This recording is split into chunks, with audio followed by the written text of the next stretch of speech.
Bonjour mes amis, j'espère que vous allez bien. Tout de suite, nous allons faire une nouvelle leçon de vocabulaire qui s'intitule Jouer avec les mots. Alors, des fois quand on a envie de s'amuser, on a tendance à jouer avec les mots. Eh bien, sachez qu'il existe différentes façons de le faire. Par exemple, je peux utiliser un mot à la place d'un autre. Ou bien, j'inverse les lettres d'un mot pour obtenir un nouveau mot, ce qui me permet de jouer sur les sonorités et le sens des mots. Donc, c'est ce que nous allons voir tout de suite. On va commencer par la partie j'observe. Regardez l'exemple, le linge qui est dans le sac et le singe qui est dans le lac. Alors, mes amis, qu'est-ce que vous avez remarqué? Très bien. On voit qu'il y a des mots, ou bien plutôt qu'il y a des lettres, qui sont écrites avec une couleur différente.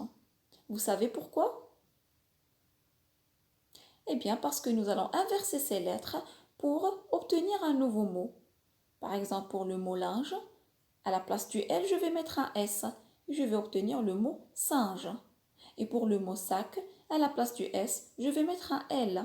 Et je vais avoir le mot lac. Et donc, je vais avoir un sens totalement différent. Le linge qui est dans le sac va devenir le singe qui est dans le lac. Donc, cette façon de jouer avec les mots, mes amis, on l'appelle la contrepétrie. Alors, la contrepétrie est une façon de jouer avec les mots qui consiste à inverser les lettres d'un mot pour obtenir un nouveau mot. Donc, passons tout de suite au deuxième exemple. 10 mètres de toile contre 10 toiles de mètre. Alors ici, qu'est-ce que vous avez remarqué? Très bien. On a deux mots qui sont avec une couleur différente. Mètre et mètre. Donc certes, vous l'avez remarqué, les deux mots se prononcent de la même façon à l'oral. Mais est-ce qu'ils ont le même sens? Ou bien est-ce qu'ils s'écrivent de la même façon? Non, bien sûr. Le premier mot, mètre, désigne l'unité de mesure des longueurs. Et le deuxième mot, mètre, ici désigne un artiste.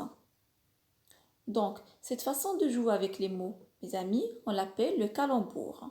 Donc, le calembour, c'est aussi une façon de jouer avec les mots qui consiste à utiliser deux mots qui se prononcent de la même façon, ou presque, mais qui ont un sens totalement différent. Donc, tout de suite, on va passer à la partie je retiens, où nous allons récapituler ce qu'on vient de voir. Alors, en manipulant les mots, on peut créer des jeux de mots souvent drôles. Il existe différentes façons de jouer avec les mots. On a vu la contrepétrie, qui consiste à jouer sur les sonorités et le sens des mots en inversant des lettres. Opéra, par exemple, va devenir apéro. On a vu aussi le calembour, qui joue sur les sonorités et l'écriture en remplaçant un mot par un autre qui se prononce de la même manière, un homonyme ou qui lui ressemble. Exemple, maître et maître. Alors mes amis, on passe à l'exercice d'application. Je vous ai proposé cet exercice. Écris les anagrammes en changeant l'ordre des lettres de chaque mot. Vous allez me dire qu'est-ce que c'est que anagramme. Donc, anagramme, c'est le mot qu'on obtient quand on inverse les lettres d'un autre mot. Par exemple, l'anagramme du mot poule, c'est loupe. Donc, ce qui est demandé, c'est de faire la même chose. Une niche, agile, Marie et une cause. Donc, vous allez me donner l'anagramme de ces mots. Prenez soin de vous et à demain pour faire la correction de l'exercice. Au revoir.